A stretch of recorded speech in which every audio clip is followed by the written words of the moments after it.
in just a few minutes. Again, we'll be on Arrayas Q once we are live on Facebook as well. If you have any questions or comments for the panel, make sure that you are using the Q&A or also the chat. Arraya will be taking care of the questions in the chat or the Q&A section there. And again, this is designed to be informative, but also inquisitive. So if you have a question, you can raise your hand, you can send a message, whatever you like. So just give us a few more minutes and we'll get going on Facebook Live, and we'll get you out of here at 7 o'clock, hopefully.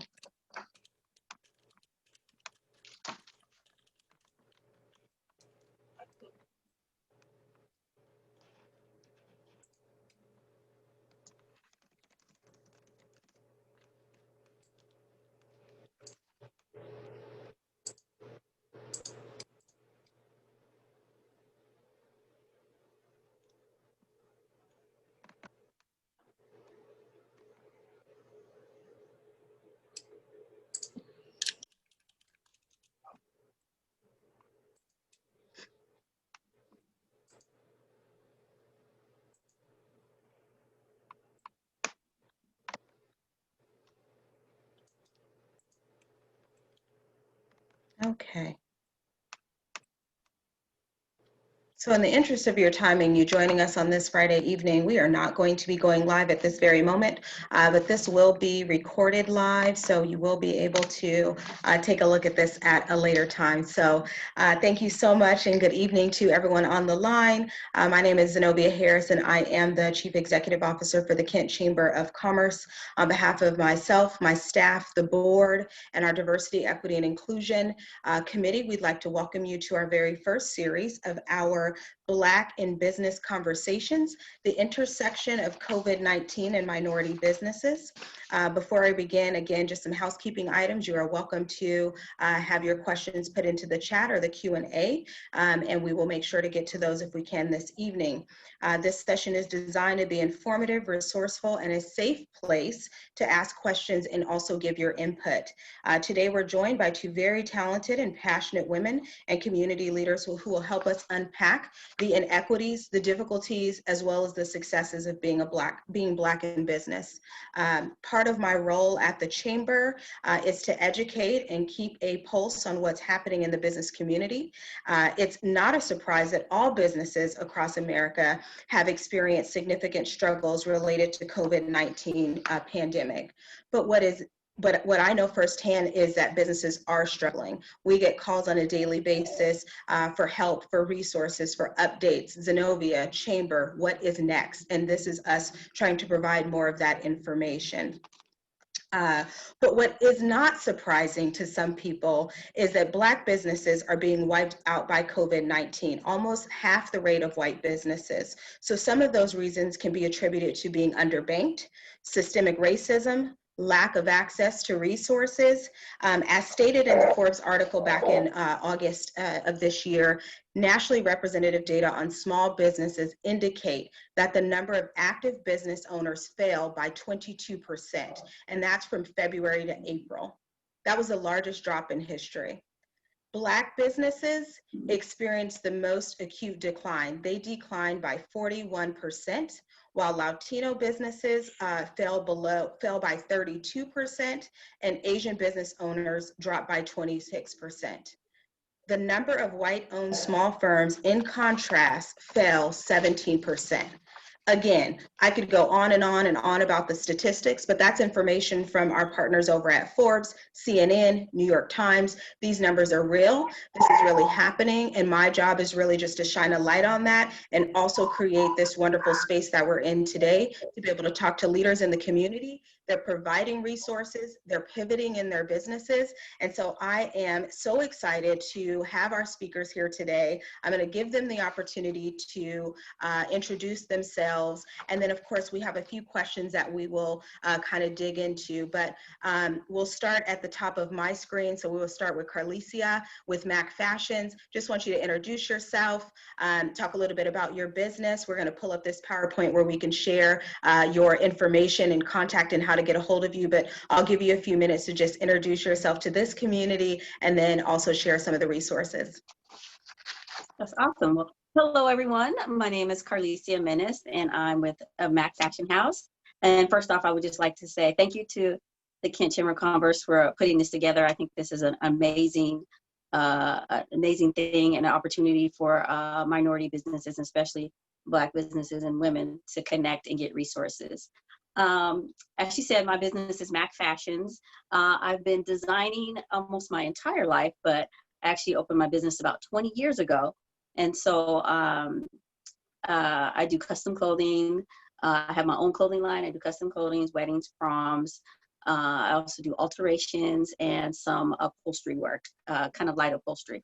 And I have a studio in White Center, Seattle, the West Seattle White Center area.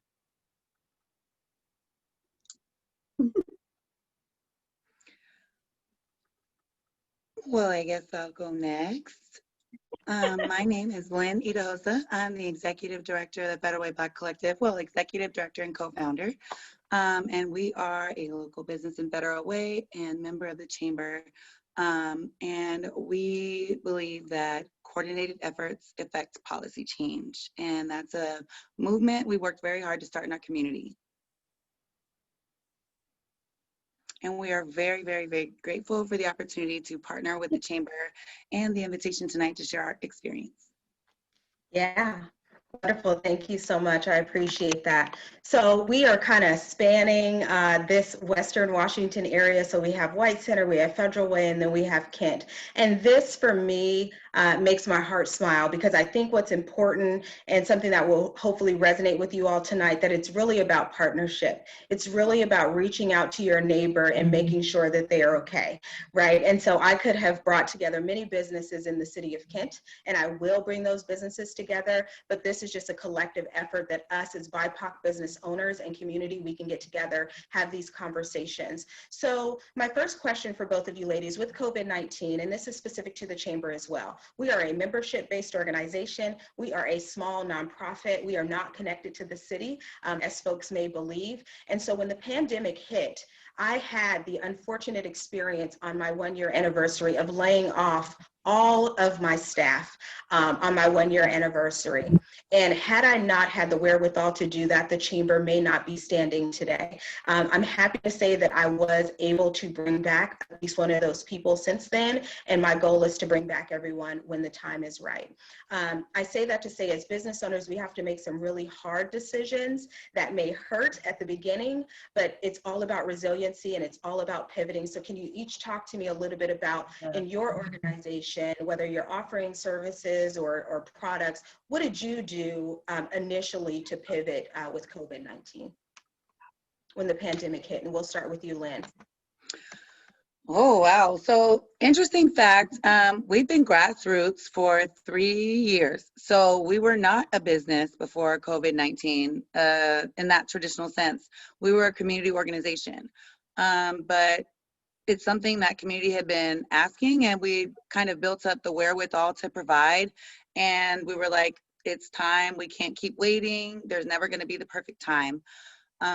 So that's actually when we launched. So I transitioned from a founder to the executive director, and like you, I did bring on a staff because we were fortunate to, since we already had certain things in the pipeline, we were able to pivot. And so we had planned a staff launch, and I will say it was like kind of heartbreaking. These are people that were volunteering with me, and we had promised them jobs. And at some point we did have to pause.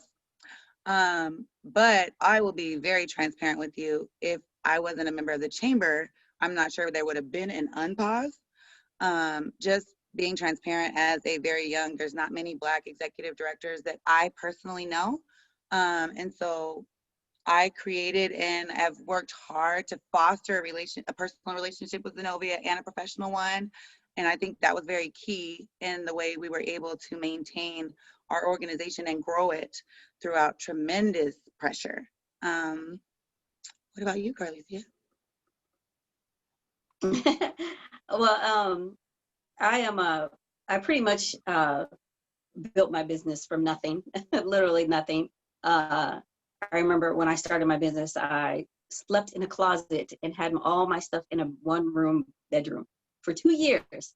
So I'm used to being able to pivot and to make adjustments when necessary. But when COVID first hit, I actually was out of the country for Paris Fashion Week. And so first of all, I had to figure out how to get home safely. But once I got home, things began to shut down. So I'm also a single mom. So for the first, I'd say, month of the pandemic, maybe, about a month, because that's when things were still unsure. They didn't know what we should be doing. Should we shut down? Should we not? Should be partial? It was still, everything was still kind of in the air. People just stopped coming, like proms were canceled, weddings were canceled, all the venues started getting shut down. So March is the beginning of my busiest season ever. It's like prime season for me because of the weddings and the proms. So everything shut down. Son's school shut down. So I'm trying to figure out how to navigate him and, keep food on the table, pretty much. That was it. Just keep food on the table. It's just me right now working in and I have, sometimes I have interns and things like that. So as far as like laying anybody off, I didn't have to worry about that, but I did have to figure out how to eat. And it still makes me a little emotional because I remember my family and some of my neighbors and people in the community, they literally showed up at my door with groceries. I mean, that's how bad it was for me. Like, no money was coming in. I had just paid rent and that was it. All my money was gone. But then a pivot happened, which I wasn't expecting to happen, but it was definitely a blessing. Some of my family members have compromised immune systems. So I said, well, let me make them some masks because I want them to be safe. And I literally drove through the city, dropping off masks at like 4 different houses and had to go to the fabric store to finish a wedding dress for my last client who was going to get married. Regardless if the pandemic hit, she was like, I'm having my wedding. And a friend and a family member posted it online. And by the time I left the fabric store, I had an order for 30 masks that quickly. And since then to this day, I've been making masks 100% nonstop. Literally, that's been my lifeline. Wow. Literally. Yeah, it happened just like that. I've now had some wedding clients come back, but just like that. And in the fabric store, shopping for a client, trying to finish her dress, and my phone starts, can you make me a mask? Can you make me a mask? Can you make me a mask? Can you make me a mask? Can you make me a mask? And I had like 30 orders before I left the fabric store. Wow. That's amazing. And so, that's, as you can tell, it still makes me emotional because, it was so unexpected. But I was able to pivot in that moment and just be like, okay, I have to do this because this is how we're going to eat. This is how we're going to survive. This is how I'm going to keep my business going. Yeah. Well, I appreciate you sharing that story. No, that's okay. Emotion is good, right? Because that is really at the heart of what some of us are facing. We have been sitting in these like privileged moments, right? And then reality hits and it's like, what do I do? And that decision to feed your family or run your business is something that a lot of business owners have to do. But as single mothers, I mean, so you've got these layers of things that you have to deal with, Right. and so that's another thing. And we weren't going to talk about this, but the educational piece and the lack of internet access for our young children and our African American children and our children of color and our children who are living on the streets. I mean, that's real. What do you guys know about that? What have you heard and what has been your experience, with internet access? And even I can tie it into business by saying there's a lot of grants that we have to fill out, right? And you've got to be online, you've got to have a computer, you've got to have access. Let's talk a little bit about access to resources via the internet or a secondary process, if you can. Wow. That is like something that's literally become an advocacy issue, right? Like, yes. It's interesting. Before COVID-19, I really sit back and think how many times my friend used to tell me, my friends would be like, well, my internet doesn't come. And like, nobody cared. No one cared. It didn't matter because we could go to work, we can go to school, we could be in public. But now, like, I'm running a corporation from my home. And all my staff members, like staff members that are traditionally, even like entry level, they must operate in a completely remote fashion. And first, I just want to commend my staff because they are working it. but like I wouldn't have been able to pivot the way that we have without their expertise, without their time. Let's go find these videos. Let's go reach out to resources who are Right. our community partners that we can. It's community. Honestly, it's like, hey, what have you been Yeah. doing over here? What are you doing over here? Hey, I attended that community meeting. What was that form you slid up there? Or how'd you get that screen share? Right. Like sharing those informational tools. And also the cognizance. I've honestly had to give my staff more leeway in their scheduling because depending on where they live, if they live in an apartment, they may not be able to get on and do their job functions at 8 a.m. because that's the time when everyone's logging on for school. So it's interesting because in the past, Right. I think if I was an employer like 5 years ago, it'd be like, oh, you know, that's your problem. Guess what? It's a ton mine right now. Yeah. Yeah, So it it's is. been, Yeah, and the same with me. Like, yeah, yeah, just yeah, too. With for now, my son's on school at home, on school online, so having to navigate getting him, making sure the internet connection is good for him, and all that stuff. And then, uh, just even with the pivot with me making masks, like I got to figure out how to build a website fast, like fast and like right now, this minute, not like yesterday, because I have to direct people and show people what I have and merchandise. So having to have access to the internet, and thank God, like community, like you said, I have another friend, she's a small business owner, and she stepped to the plate. I was struggling. She was like, let me just build the website for you. So even having that community around to help you during that time, and internet's running slow, having to figure out how to get more, better internet, and mobile hotspots for my son so he can get so his class doesn't interrupt my work, and having to take orders and process all of that from the internet. So yeah. And then like you said, filling out grants, that was a kind of a nightmare for me, but it was just a challenge getting the right links and filling out the applications, and then just it wasn't easy, let's just say that. Uh-oh. I can't. I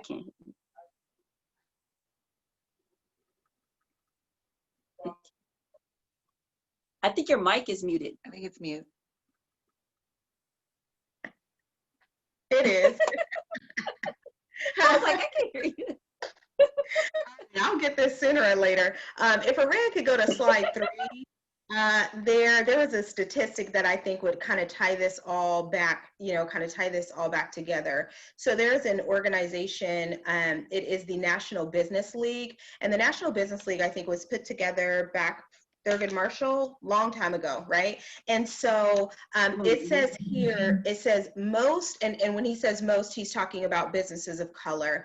He was interviewed on, I believe, the New York Times, and he said, most lack the capacity, the scale, and the technical assistance needed to survive the pandemic. And that is exactly what we are seeing right now.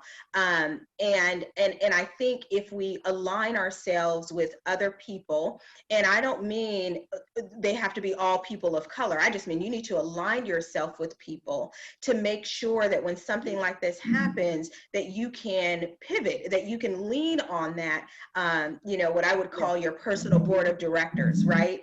And then also there was Right. his name happened, I like that. Ken Harris. Huh? I said, I like that. Yeah. So Like that. I know, personal direction. Yeah. the Black businesses, and he also said the Black businesses often don't have a traditional banking partner. Without such partner, many had trouble applying for assistance.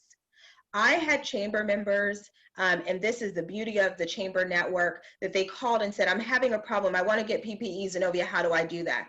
I literally picked up the phone to one of our chamber members, that's a bank, and said, hey, this person needs to apply for PPP or IEDL or whatever the loan is.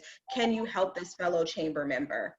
those phone calls stop happening, because once I realized folks may not have that partner. They might not have that person at the bank that they can call directly. They don't go in and see their banker all of the time. Whereas most of our members know their bankers by their first name. And that is important. You should know your banker by their first name. You should be able to call them and say, well, what's going on with this? Is this going to be, forgiven, or whatever the case may be? And so, I know you said, Carlicia, when you were sharing your story, that you had a friend that helped build your website for you.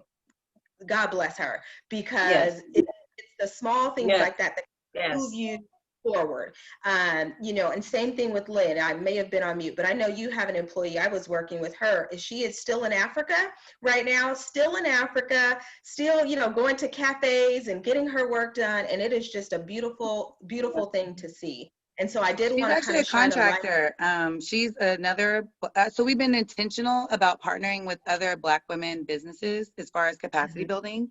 So our website designer actually is her own business. She's not an employee, but it's really cool. And look at that partnership, right? So whenever we had that opportunity, I'll go like, boom, tap in. I refer her as much as possible because of the way of the love she showed us. Because the reality is, that talent that she shared with us brought us forward. Like, I've gotten compliments from other organizations that do like graphic type work, and they've been like, your organization appears to be like shining. And this was something that, that she's part of my personal board of directors. Like, what does your squad look like? As I think that's been very key to my business. Yeah, me too. Yeah. Absolutely. So what does your squad look like? Let's talk about that. I have my own personal bedroom TED Talk that I created about having personal board of directors. And these are people that I can call on when a big decision in my life needs to be made. And I have people on the board that have biases against me, because then it kind of opens my eyes to what I'm going to be faced with in the community. I have people like my husband. Well, he's really not a yes man, but sometimes he's like, yeah, you can do it. He's my cheerleader. And then I have some of my friends that are like, no matter what, you should be able to get this done, right? So let's talk a little bit about each of your board of directors and the people that have been able to help you. So some of the resources that you have been able to tap into since COVID-19. Are there any additional resources that you wanted to talk about that we haven't spoke about yet? As far as my personal board of directors, or yes, both. Your personal board of directors that's helped you with your business, or that's helped you personally, like Lynn, keep going. Yeah, keep going. Okay, so you know what's interesting? I had people that I thought were maybe acquaintances, but they were like mentors in a way. And so during COVID, despite our age, socioeconomic, educational gaps, we were just like, we can't give up this connection. We may not have been super, super tight, but at the same time, there are those longtime friends, right? So it's not all about work. It's about someone genuinely caring about the fact that you are successful, and also about them genuinely feeling like they have a stake in that. So our community, like, it's not one-sided. Even though I may not be an expert in their field, I'm an expert in being a cheerleader and a champion, more so a cheerleader, but a champion of them. And that's what is important, especially in this time, to get in like reciprocal. So we don't have a ton of time. Like, generally I'm in Zoom meetings from like 8 to 8. So I'm very intentional about my time. And I'm also genuinely appreciative for people that sow seeds that I sow seeds right back. So those kinds of relationships are incredibly important, especially people that you can depend on to think about your mental health. And it's not all about a diagnosis, right? But we are all in alone to a certain extent. Even if you have like a family structure, like we're not out as much as we used to. So I don't care if you have 10 people that live in your home or it's just you, regardless, like, your community has changed. And so having that add value, that love, that push, that hey girl, hey, that kiki, it truly matters. Oh, especially when it comes with a real good professional email. Right. Yeah, right. Yeah, I agree with you, definitely. Yeah, my personal board of directors of has definitely been some people that have been with me for a while now, who have just supported me from building my business from the ground up to where it is now. Like I said, my one dear friend, they have their own business. Her and her husband have their own business, but she took time out of trying to figure out her own business to help me with my website. And then I have other friends that just in the fashion industry, and they're just, encouraging. I have some of them tell me exactly what I need to hear when I don't want to hear it, and those that motivate you and keep you focused, help you keep you focused. You can give them your ideas. My mom and dad have been extremely, extremely supportive, calling, and my aunt just, I was making, at one point, I was making masks from literally the minute I woke up to when I should have been in bed, from 5 to sometimes 12 or 1 o'clock, because I was getting like 30 just orders a day, and sometimes those orders would have up to 10 masks. So I was like 2 to 3 weeks behind in making them, and I would have family members just buy me dinner and have it delivered to the house. Or I'd have somebody come and like, hey, you just need to step away.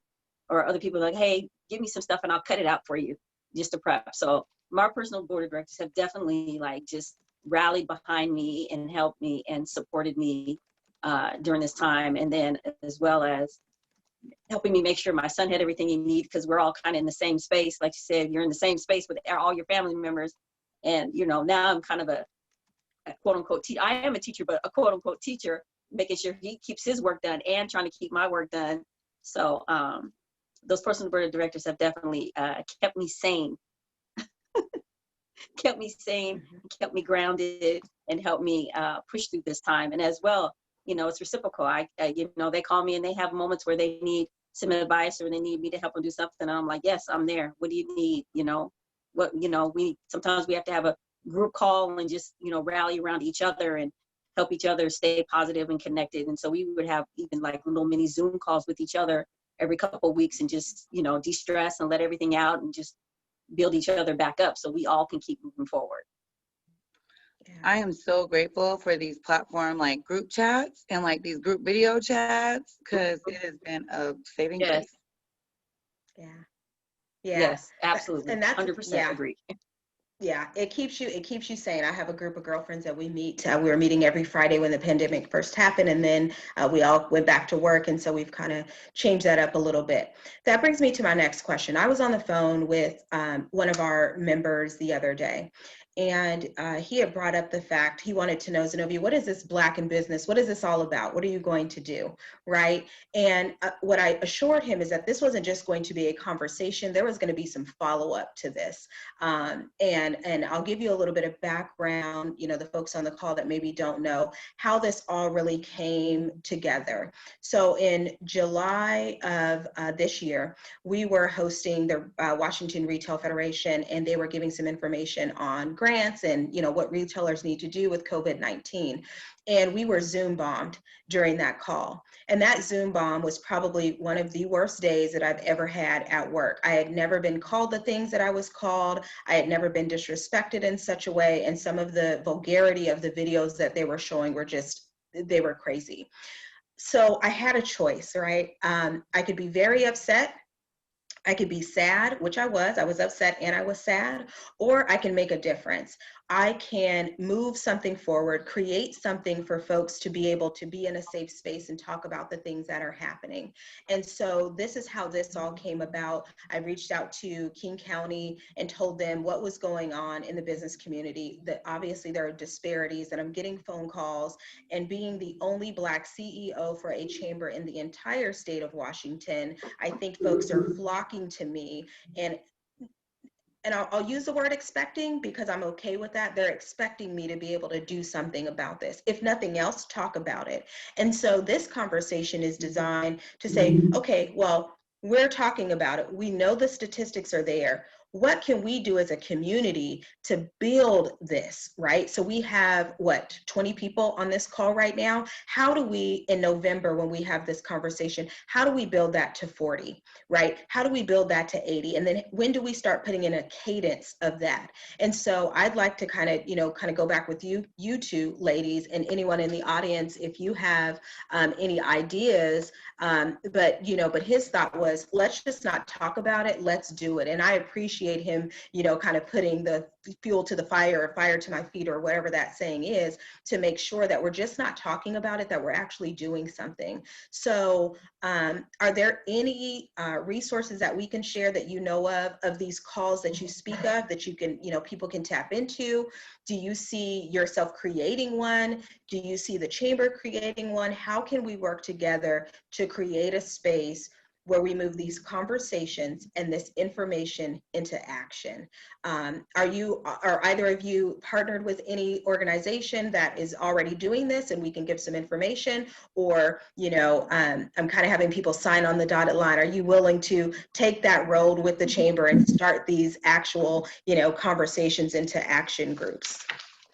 I will say that I am. So one of the frameworks of our organizations is we have men's and women's groups to support our work with 0 to 5 developmental screening. So you can't help the children if you aren't helping the parents. And so in those groups, I believe that's where we have those conversations. We started with community surveys, and what we've heard kind of primarily is like co-parenting and other positive communication is where our groups will start. But as far as the types of professionals we bring in the room, I'd love to have the chamber partnership. I'd love to bring that on to be included in our planning. We do Thursday Thoughts. So there are 2 like more structured ones monthly, but then 2 a month. Like last night we had a local author. Last week we did a conversation about self-care with Black women. So it's a mixture. Wow, that's great. I currently don't belong to any one group. I just find the resources where I can, or people share the resources with me and I follow up. But I would love to be able to be a part of a group, or help be in a group where the resources are all shared equally with everyone. I haven't found a group like that yet, but I think that would be an amazing thing to do. In White Center, the White Center, I do believe it's the White Center Chamber of Commerce. There are the ones who kind of really rallied around the small businesses in White Center, because, for example, like I applied for that big PPE grant that everybody in Seattle was supposed to apply for. And I feel like nobody I know who owns the business got it yet. And so I was just like, well, what are we supposed to do? So they're the ones who actually approached me through King County, and I was able to get a grant through them, through White Center. But I could not get one through the city of Seattle at all.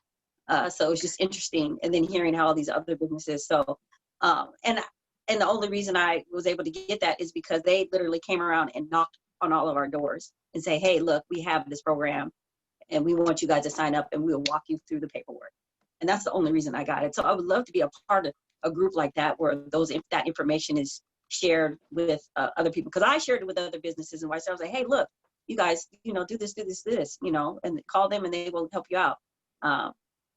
But I personally don't belong to one, and I would love to be able to be a part of something like that.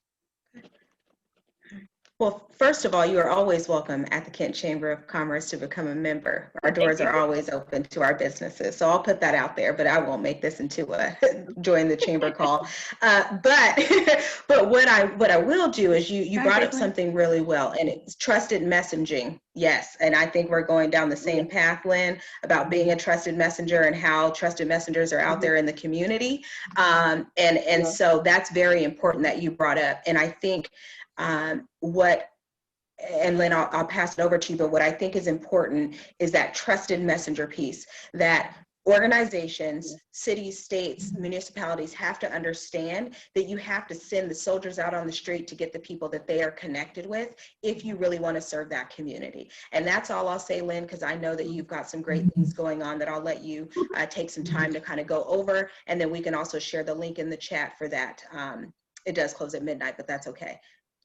Oh, Go ahead. yes, I definitely want to share that there is a small business technical assistance that the Federal Way Black Collective offers, and we were doing that in partnership with the Kent Chamber. So the Department of Commerce released CARES Act funding. So until midnight, if you connect with us, you can go to www.federalwayblackcollective.com and sign up for business tools. But you can also sign up if you go to the Department of Commerce website directly to the Zoom grant application. If you add the Federal Way Black Collective case manager, fwbc@gmail.com, we'll be added to your applications. We can be a collaborator and help. But I was going to share that I think that one thing I learned is that there's so many organizational tools and things like that that come with partnership. And I actually value being a chamber member because I'm able to go in and find people that I know are trusted messengers. So I was like knocking on a bunch of doors as a new ED, and you can waste a ton of money just going into random places. So I was grateful because I did know Zenobia, so I felt comfortable investing, but it's a little daunting as a new entrepreneur. That's my personal experience. So I was able to meet those business connections, and I'm pretty connected in general, but I still had gaps.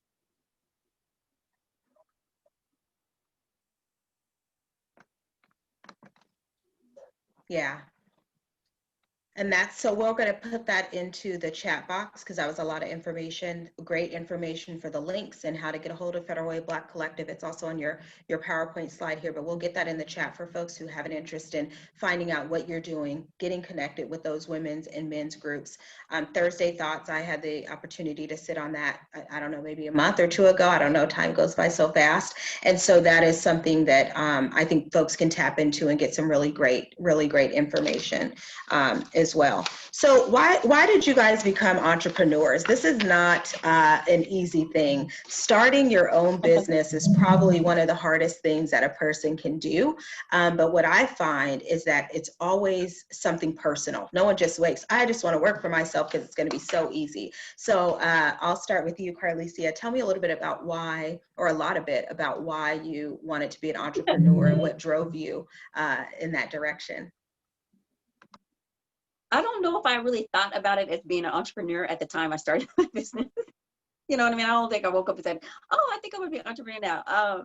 Like I mentioned earlier, like what I've been sewing my entire life.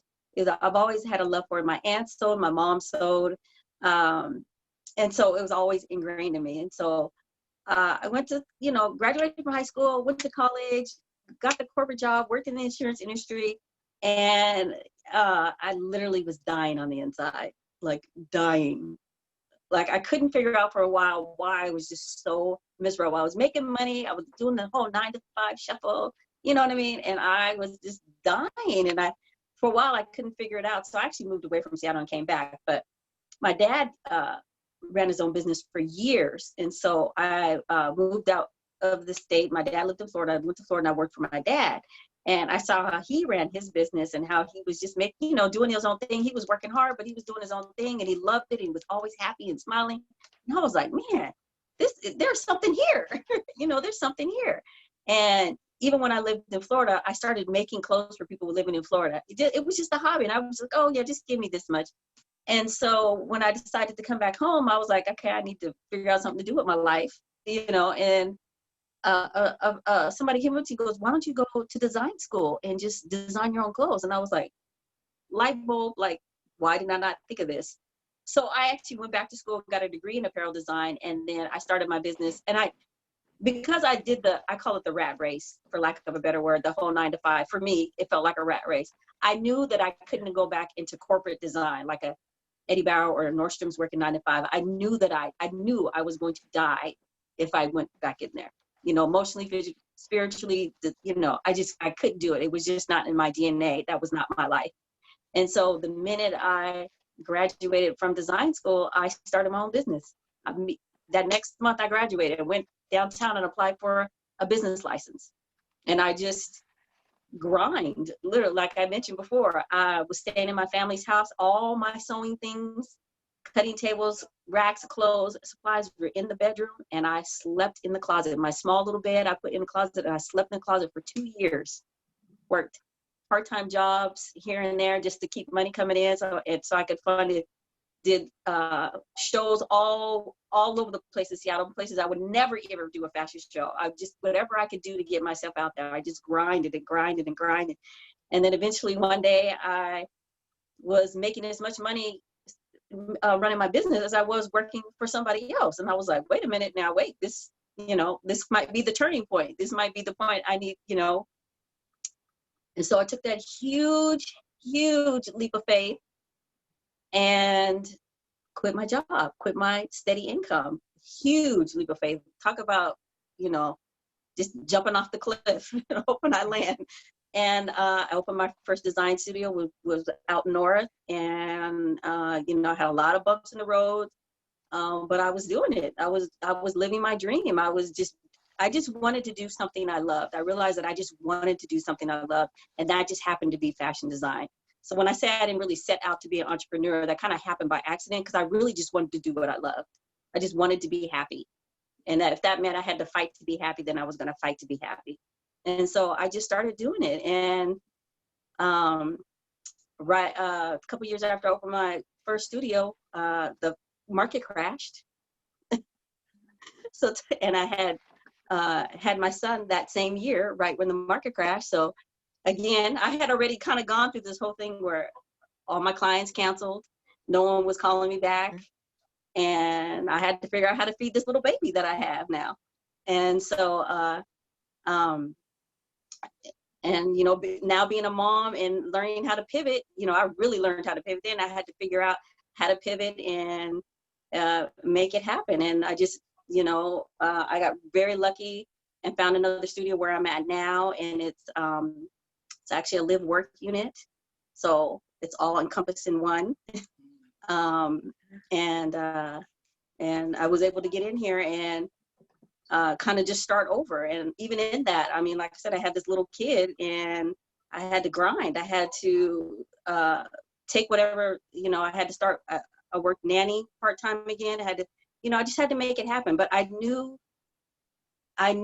that my love for what I wanted to do, and then my love for my son, and wanting and not wanting to give up on my dream, because it was just my dream. It was just something I loved, no matter how hard I have to work, or having the late night hours, or sometimes not having enough money to eat. I just loved it. I just had so much passion. Oh, I still do. So much passion and so much desire just to do what I love, that did really just pushed me to keep fighting and to keep doing it and to keep making it happen. I just couldn't, I can't imagine doing anything else. I love the design so much. I cannot imagine doing anything else. Like, I don't know. If I had to stop doing this, I have no idea what I would do. I have no idea. I love it that much. And that passion is just what kept me fighting and kept me moving forward, and kept me just, just driving and just hitting the pavement and just making it happen. Yeah. So I don't know, did that answer the question? Yeah, no, that answered the question. And that's what I'm saying. It's never this, I just wanted to do it. It's inside of you. It's a feeling, it's a need. And if you don't do it, you're not going to be happy. And that works with service too, with Lynn, right. The willingness and the wanting and the desire to help people. So talk about why Federal Way Black Collective and what really got you going with that organization. You know what's funny? I think I've only just really, my why was different last week. So as I'm growing, I'm learning that maybe this is a little bit more personal than you thought. So this is probably the first time I'll share this publicly, but at 27, I medically retired from a major hospital. And like, that was where I wanted to be like my whole life. Like, I saw myself retiring from there. When I left high school, that was the only place I wanted to work.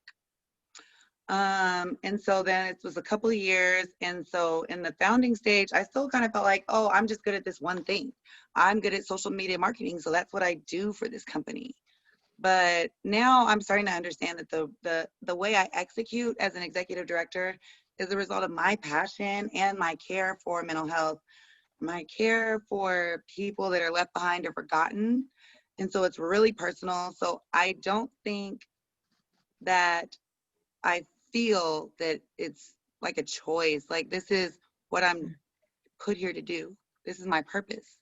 This is how I help people. And there is no other option. Even if this doesn't work out exactly how I want it to, there will still be another way for me to live out that purpose and to pivot and change it. But that's my purpose. Yeah. Well, that's great. So I am It feels a good. It serial. feels good when you know your purpose. Yeah. It feels good when Yeah. you know your purpose. It feels good when you find a thing that you like in your life and you're able to make it work for you so you can do it the rest of your life. It's just I don't know how to describe the feeling, but it's a really good feeling. I just did a wedding dress for a client and she cried. I mean, she was just so happy. I was so pleased to be able to make her happy. She cried the whole appointment after she picked up her dress. I mean, to me, that's just, I gave her what she needed on that day. She was having a horrible day. Everything was falling through the cracks because of the COVID. And she came to pick up her dress. She tried it on and she cried. And I was like, I gave her that moment of happiness. I helped her have that moment of happiness. That's what she needed to end her day on. Yeah. You know, it's just a passion. I don't know.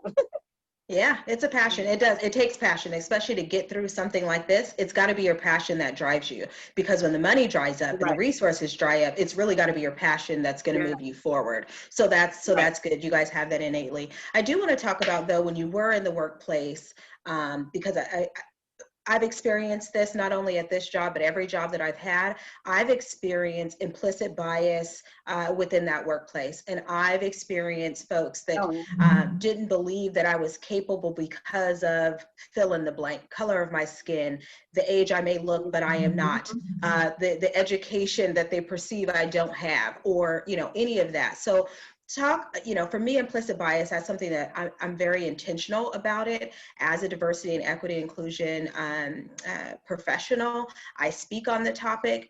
And what I tell people is that I'm well aware of my biases, and I know that my biases are there. But the difference is I am aware of them, and so I get to stop them in mid-sentence. Sometimes I'm like, well, that's not a good idea. I probably shouldn't say that, because I know I don't mean it, right? But it's not about what you mean. It's what comes out and how the other person feels about it.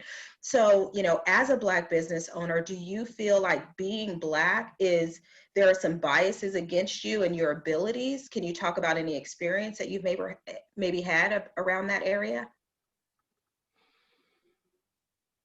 I think for me, it's that, especially in a community-based organization, that I have to reinforce the values of my community's data and brilliance. So I kind of feel like the protector of their goals. Because historically, their communities poached, especially in South King County, we've been gentrified. And if I'm their voice, well, our organization, I have to protect them. And I think that that's daunting, it's difficult, but it is something that I love about my role. And I've met a ton of people that I will probably forever have some sort of relationship with because of the nature of our relationship. Yeah. Do you feel that people say, well, Lynn can't do this because this is her first executive director role? And I'm making that up because I don't know that to be true, but it sounds, No, I with, feel like the people story do you believe just that. told. Yeah. I do believe think that. people believe that. But I also think they're like, what the heck? Because you can believe what you want, but the proof is in the pudding. So take that as you will. I know that I'm good at it because I believe in it, and I have a strong team that, is almost divine, right? Like how we work together, the way we're able to communicate, especially being all my staff is women. So I love working with them. I think that we're combating a narrative daily. We don't have bickering and foolishness. We're professionals and we are churning out work. We enjoy it. We focus on what's important. And that narrative, it's a lot, right? Because being that strong protector, right? Then there comes that narrative, that stereotype that, and I'll be transparent, I have a GED. But I'm proud of that because I've worked really hard to get where I am. And I disclaimer it because I'm not going to try to be like an egomaniac. But at the same time, I disclaimer it so you can check your privilege at the door. So I set the tone for conversations. I may have this, but that I don't see it as less. I'm disclaiming it so we get it out the way. Now let's get to work. Right. Yeah, there's go ahead, Carlicia. Oh, I was gonna. Okay. I think when I initially started, because I actually went back to school at an older age. No, I shouldn't say older, but you know, I was older. It was like my second thing. But I think for the fashion industry, it's a little bit different. Well, first of all, when I first started Seattle, there was no quote unquote fashion industry. You know, it was outerwear. You know, it's pretty much outerwear. And here come me when I do urban couture evening gowns in an outerwear city. So I had that kind of like, can she really do this kind of thing? But I think for me, um, uh, because the fashion industry has a lot of creatives, you tend to see a lot of different types of people already as it is. But the thing that I definitely struggled with beginning was finding models of color. Like every fashion show I did, I had was all thin, white, blonde, blue-eyed, straight hair. Every model, I'm like, are there no colored models in this world in Seattle? So I think for me starting, that was my huge issue, is that I could never find models of color. Very few Asians, but predominantly Caucasian women or European descent.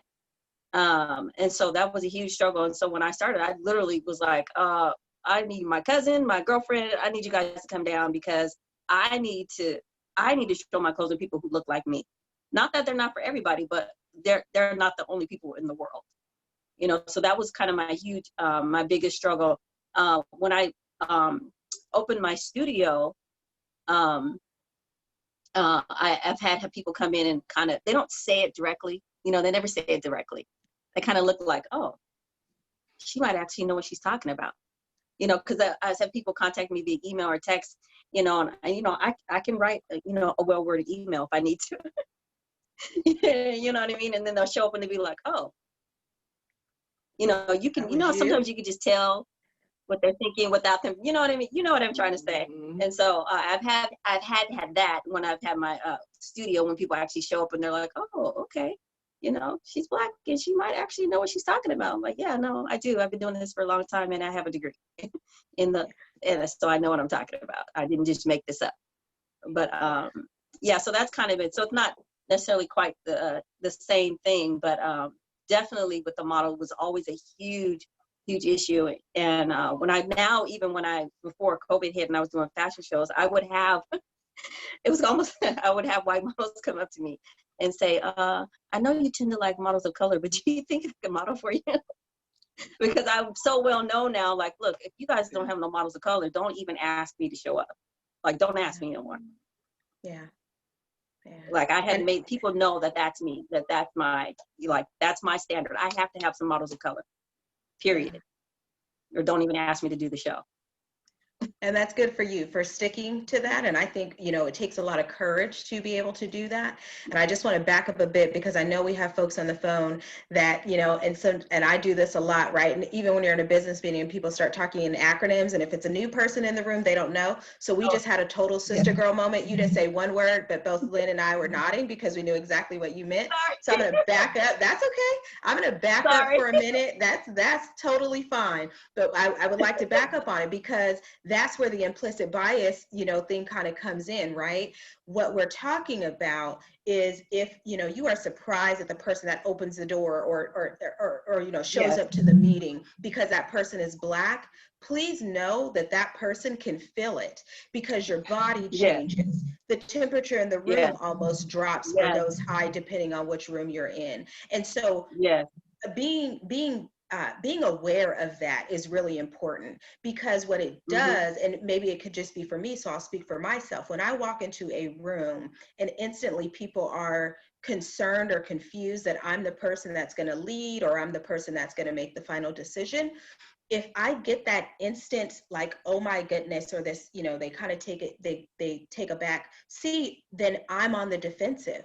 Now I have to feel like I need to lead with, you know, going through my education. So let's start here at my master's, let's start here, you know, so I feel like I have to go down this list. Right. And then that person may feel like, well, why are they doing that? I don't need to know that. But it's because that initial interaction, people can feel when they are the minority in the room. And that is vice versa. I've been in rooms where there are, you know, people, it's all a party of people of color. And then there's one person from European descent. And I say, hey girl, how you doing? You got it, because there's a feeling that you get from being the minority. in any situation, Yeah. male, female, color, or whatever. So I wanted to bring that out because that's a really great point, that people can feel it. Most people, you know, most people are in tune with that. So, so thank you for bringing that up. You talked a little bit about, you know, you being a professional, and I was looking at your website, Carlicia.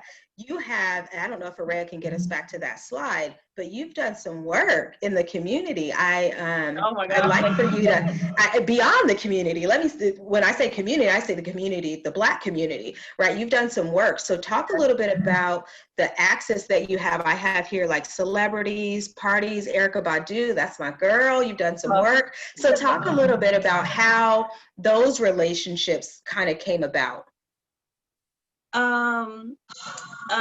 Gosh, I have to think back. I have been very fortunate and very blessed to be able to connect with people who are genuine and follow through.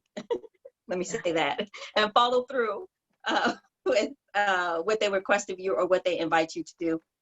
So I do feel fortunate in that event. But man, I've connected with some amazing people throughout my career, and I've been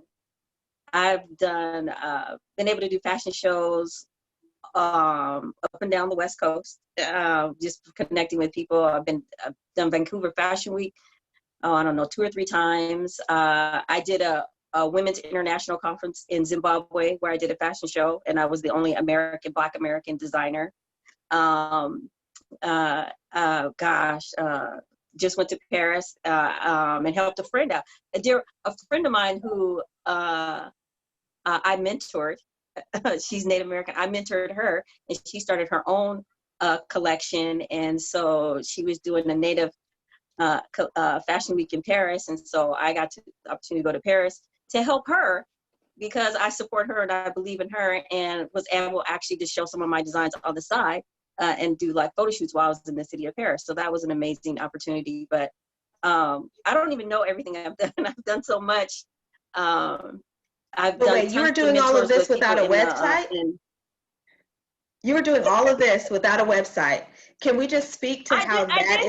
I did have a website, but it wasn't. I did have a website. It just wasn't as amazing as it is now. But okay. This is me. This is how you contact me. This is how you contact me, and trust me, I know what I'm doing. I mean, you know, I just had a real basic. It wasn't a shopper site. Let me say that. It was more of an informational site, and you contact me. But I've done tons of the Umoja Fest and the community festivals. Gosh, I literally don't even, like, I've done after parties for Erykah Badu concerts, Maxwell concerts, a couple other concerts. Gosh, I don't even remember. I don't even know. Like, I lose track. I've done some amazing photo shoots with some amazing people. I did one with all live plants where I made all the garments, and they were live. They were actual plants left over, and I put them together and made outfits for them for like a rainforest event. Very innovative. Yeah, creative, innovative, all of that. You brought up something else that would probably be our last topic that we talk about, but you were mentoring someone, and then that mentor kind of came back and pulled you back into something. And so in the Black community or in the minority business community, I think what we need to value more is mentorship and sponsorship, and knowing the difference in between the two. Right. And so a mentor is a person that is going to, at a cadence, meet with you, talk with you, give you ideas, give you access, kind of build you up. And that is that one-on-one interaction. But what we really need to start doing for one another, and I start to see this now, is more sponsorship. And sponsorship is when someone talks good about you when you're not in the room, and they hear of an opportunity and they say, hey, what about Mac Fashions? What about Federal Way Black Collective? Did you know Zenobia can, fill in the blank, right? And so the BIPOC community, I think we could do a better job. And I love the movement, and I don't know if it just started or I'm just getting in tune, because again, I've been kind of living in my own world, this Buy Black movement, right? And that has I would Yes. assume that didn't just evolve, but we're starting to do it more. And that's a part of our sponsorship. So do you guys talk, do you have a mentor? Do you have a mentee? How often are you sponsoring people? How are you, using mentorship and sponsorship as it relates to bringing up another Black business? I think for me, I didn't really have a mentor when I started my business. There was no person of color that I knew. There was a woman down the street who uh, did alterations on the side. An older woman, she was retired. That's the only person I knew, but I didn't know her. But I had to become my own mentee because there wasn't a person of color around me doing what I was doing. So I feel like I had to kind of create my own way. But in that, I got some wonderful advice from other people that had other businesses that were able to help guide me into what I'm doing. They didn't have a fashion business, but I had a friend that she knew all about creating LLCs and structures of business. So she helped me structure my business appropriately. And then I had other friends that, were more in the business that helped me with another part. So I got bits and pieces from other people. So when I got to a point where I decided, you know what, I have a lot of younger people coming up to me saying, oh, they want to be in fashion, they want to do this and this. And then that's what I decided. I said, hey, you know what, I need to share what I learned because I had to find it randomly from a bunch of people around me. It wasn't just right there in my face. Like I said, I have been in business for 20 years. So 20 years ago, fashion was not, like I said, wasn't that big in Seattle. And it wasn't not a committee of Black owned businesses that really I could go to find the kind of help that you can more so now. So I would just have young people come up to me, specifically women, and just say, hey, I want to model for you. I can model for you. And I would build my relationship with them, and I would just be honest with them. It's like, hey, this is the situation. I told them what my work ethic was. I believe in my work ethic. I like to have a good time, but we have to have business done regardless.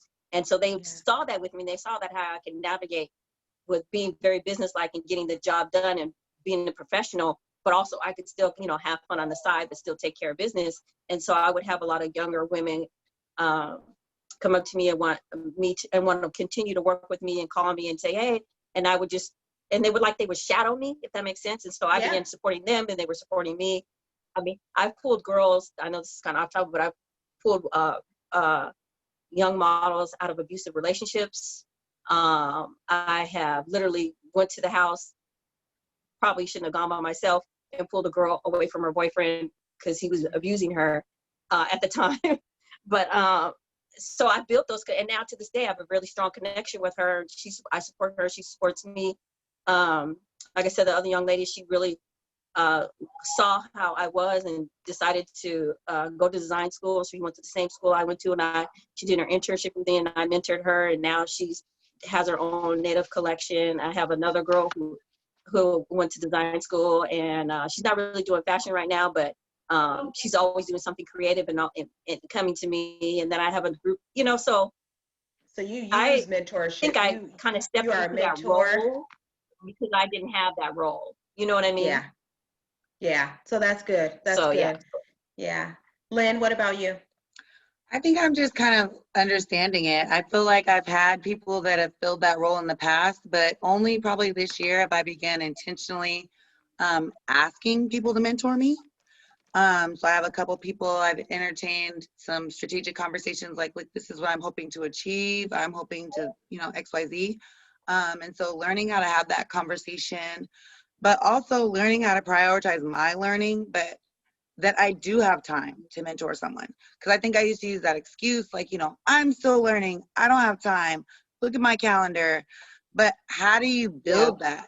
Like, how do you have to make time? Because, like, time is of the essence and time is a hot commodity. So I just found ways to, like, incorporate it. So, like, if I'm doing maybe lunch with my girls, maybe, like, before, maybe if it's just 30 minutes to an hour, meet me there earlier, maybe stay, make some networking connections after.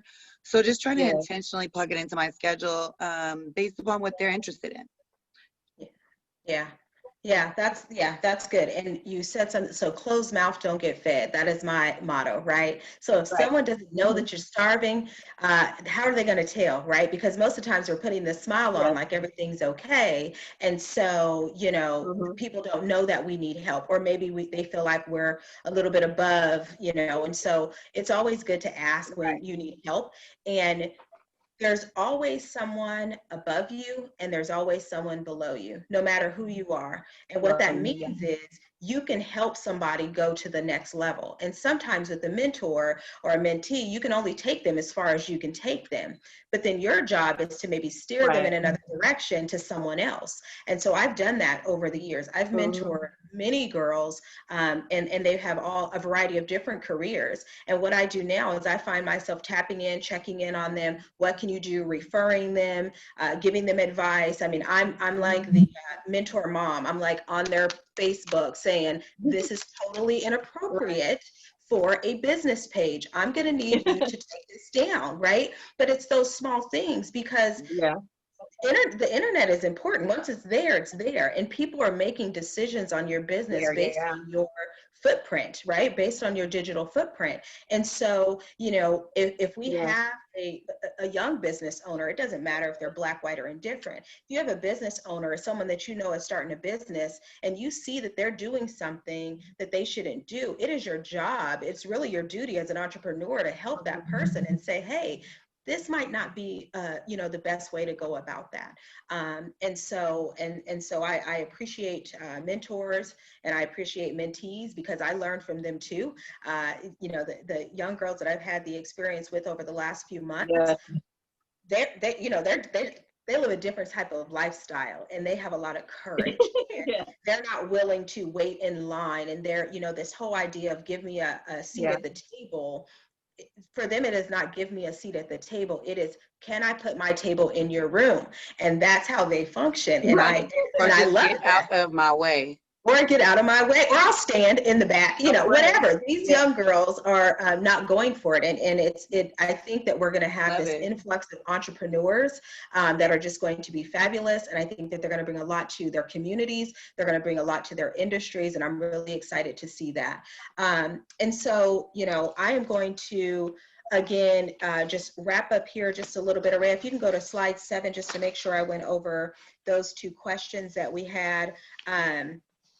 The resources that are crucial for your success. What would I you want to have? share one. You want to share one? Okay, no problem. So again, we started a little late, but for the interest of time, I know it's Friday night. People want to get out of here. So go ahead and answer either one of those questions, Lynn, and then They ain't got Carlisi. nowhere to go. They, I I want to said they share ain't got nowhere to that go. I come out. what I've noticed primarily, especially doing technical assistance for what I've been searching is outreaching to Black businesses. Please get a business license. I understand that it may seem like a small barrier, but as someone who tries to help small businesses, without one, there's so many things that you're limiting my ability to help you by not having one.